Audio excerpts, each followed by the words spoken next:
Hello hello. जी प्रणाम। खुश रहो। के बोला था? हम बोला तनी ललिया। अरे मन करता कि तुम्हारे छू ली गलिया। गलिया छुए के मन बता इतना दूर कहे बानी, कहे नहीं खियावत। अरे आवे के का जरूरी बा? जब फोने पर सारा काम हो जाता तो का आके होई घरे। तो खाली फोन आइबे करब का, घरे ना आइब? आई ना जी। प्रॉब्लम का बात तनी बताओ डिटेल में। अरे प्रॉब्लम आइब तब ना बताइब, बड़ा अंदरूनी प्रॉब्लम चलता। कोली कोली कोली कोली कोली चलो ता कोली कोली चलो ता कोली कोली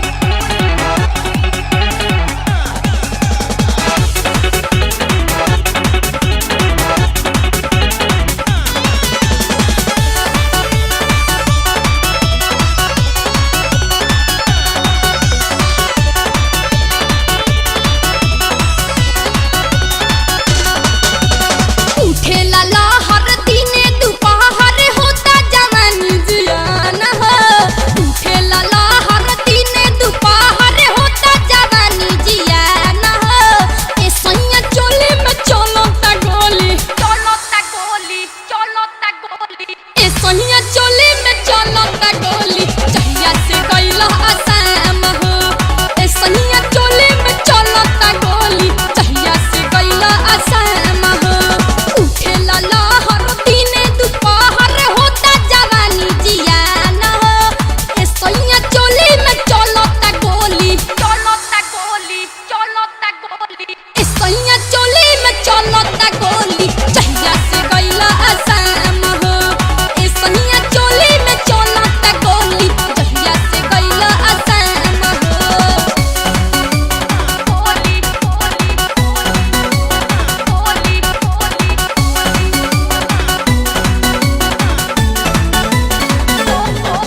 जहिया से गइला